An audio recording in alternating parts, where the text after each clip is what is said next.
This guy was left behind and had to fight for his life. Real footage too. Let's On go. March 4th, 2002, 6 Navy SEALs and a combat controller were airlifted by helicopter on the snow-covered ridge of Takurgar Mountain in eastern Afghanistan. Their mission was to rescue a comrade who had fallen from the rear ramp during an earlier landing attempt. What? But as soon as the soldiers got out of the helicopter, all hell broke loose. From several directions at once, they came under heavy machine gun fire. Damn. Nevertheless, the combat controller, John Chapman, fought his way valiantly uphill through a thick layer of snow and attacked the enemy until he was hit and remained motionless on the ground. In order to not lose any more men, the team leader ordered the remaining soldiers to fall back to the Chinook and leave the kill zone. Wait, didn't it just fly off? So it flew away and now they're gonna... But as the helicopter disappeared into the darkness, a surveillance drone that remained over the battlefield captured something incredible. Chapman had suddenly regained consciousness and, despite his wounds, engaged the enemy on his own. What followed next was to become one of the most courageous acts of the entire Afghanistan war. Damn, bro. The 7-member team was on a mission of setting up an observation post at night on the 10,000-foot mountain to support Operation Anaconda. Sheesh. In this operation, about 2,000 soldiers from different nations fought against Taliban and al-Qaeda forces to drive them out of southeastern Afghanistan. Okay. Even before the mission, the soldiers had to deal with technical problems and had to change helicopters at short notice. Yeah. In addition, they were under enormous time pressure due to the soon rising sun to set up the observation post in time. Yeah, once the sun According comes to up. military principles, they would have landed at a safe distance and approached the reconnaissance target on foot so as to not alert any enemies who might be lying in wait. But since an AC-130 had scanned the area with thermal vision shortly before and could not detect any enemies, the leader of the reconnaissance team decided to land directly on the mountain. This circumstance was to have fatal consequences for the course of the mission only a short time later.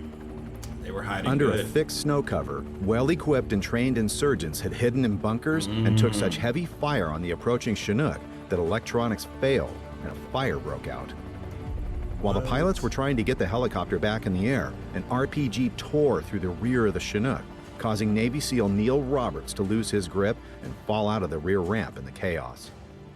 Recovery of the soldier was impossible since the helicopter was badly damaged, so the team decided to make an emergency landing about 6 miles away. They then switched to a new Chinook before voluntarily flying back into the danger zone to rescue their comrade. What about the AC-130? You still have the smaller guns on the AC-130. They were already miles away. As soon as the team reached Takurgar Mountain, they again came under heavy machine gun fire, but nevertheless got off the helicopter and took up positions. Due to icy snowfields and gradients of up to 70 degrees, the enemy clearly had the upper hand. Yeah.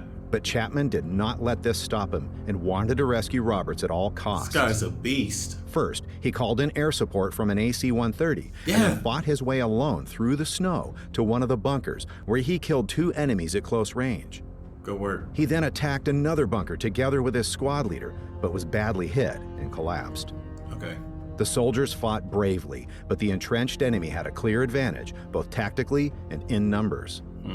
When yet another team member was shot, the squad leader realized that further action would only result in more casualties and decided to leave the mountain again. As the SEALs fought their way back to the helicopter, they overlooked the motionless Chapman in the darkness and left him behind. None of the exhausted soldiers had any idea at the time that this was only the beginning of one of the most serious battles American soldiers would experience in Afghanistan. A CIA surveillance drone had appeared over the battlefield in the meantime and kept an eye on the enemies even after the Navy SEALs withdrew. That's good. But then the drone operator noticed something unusual. In the middle of the kill zone, a previously lifeless person suddenly moved. It was Chapman, who had regained consciousness despite his wounds and had not yet given up the fight with the insurgents. At least one of the 2 hits he had suffered so far should have been fatal, which made the following scenes even more incredible. As Chapman oriented himself in the darkness, he tried to reach surrounding forces with his radios. Indeed, a friendly combat controller and some special forces stationed nearby heard Chapman, but their responses did not get through to him. Meanwhile, at least 24 hostiles also realized that not all the Americans had left the mountain and engaged Chapman again. Although he was already suffering from considerable blood loss, Chapman successfully fought off an onrushing insurgent, but was again wounded by enemy fire and shrapnel. Okay. A second onslaught by the desperate insurgents resulted in hand-to-hand combat, in which Chapman emerged victorious despite his wounds. He's a beast. Meanwhile, a quick reaction force of 19 airborne rangers, a tactical air controller, and 3 pararescue jumpers headed to the mountain. I don't understand. Okay, so the goal originally was to take this hill to build some type of fob or whatever. And you had all these other troops y'all could have also sent on this mission. I get it, they're backup. But still, like, this is an important mission. And you only sent, like, 5 to 10 guys on this? That's crazy. When Chapman heard the helicopter at dawn, he had the decision to either stay in his partially covered position and hope for an early rescue, or to provide cover fire for his comrades in the air so they could land safely. Cover fire. Chapman chose the latter, and though he had been fighting and surviving on his own for so long, he charged toward the enemy one last time to draw fire. With only 2 rounds left in his weapon, and after 16 shrapnel and gunshot wounds, Chapman finally suffered a final hit to the heart and died. Meanwhile, the quick reaction force's Chinook had come under such heavy fire that one door gunner was killed and both pilots were seriously wounded. Oh my God. In a heroic maneuver, they managed to make a relatively safe emergency landing at the last second under severe RPG and machine gun fire. Bro. Although the insurgents fired at the rear ramp with tremendous firepower, the Rangers charged out of the Chinook, some of them being fatally shot upon exiting. They then fought their way through 3 feet of snow, up a hill with a 45 to 70 degree incline, while simultaneously being fired upon from extended elevated positions with heavy machine guns and mortars. Hundreds of enemy fighters had entrenched themselves in the mountain range and were now drawn in by the noise of battle. The tactical air controller called in close airstrikes several times. There you go. That's all you can do. Evacuation of the wounded by helicopter was impossible due to the intense enemy fire. Too many people. It took hours for the American forces to finally gain the upper hand, evacuate all the wounded, and finally exfiltrate around 8 p.m. local time. In total, 7 U.S. soldiers lost their lives during the battle, and 12 others were wounded. Rest in peace. 2 advanced Chinook helicopters with ground radar were lost. On the other side, approximately 200 enemy fighters were taken out during the hours of fighting, showing the sheer mass against which the American soldiers had to fight. We took out 200. It didn't even matter. It didn't even matter. They have so many numbers. It turned out that Navy SEAL Neil Roberts, who fell from the helicopter at the beginning, probably survived the crash and was executed by insurgents shortly before the team returned. However, a final statement on the exact cause of death was never given. John A. Chapman had initially received the Air Force Cross, the Air Force's second highest award for his actions during the Battle of Takur Ghar. However, Deborah Lee James, Secretary of the Air Force, advocated for an upgrade to the Medal of Honor after a reanalysis of the CIA drone footage. The Marine Command tried to prevent that, since it would mean admitting that Chapman was alive at the time of the evacuation and that an American soldier had been left behind on the mountain. Oh my goodness. The man passed away in combat, and they're like, oh, we got to cover our ass. No, we can't say that. We can't give him the Medal of Honor because then we admit that we made a big mistake, and then they're going to come back and take our money, or people are going to get demoted or even kicked out. Like, politics, bro. However, Chapman's heroic actions could not be ignored, and he was posthumously awarded the Medal of Honor in August 2018, as well as promoted to Master Sergeant. The least a brotherhood he deserves. That no one else could ever understand. I hope his family's doing okay. Bro, he's a warrior.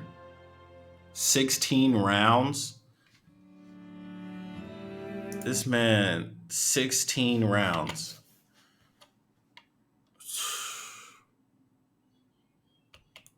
These are the ones that pass away. Air Force, Army. Man.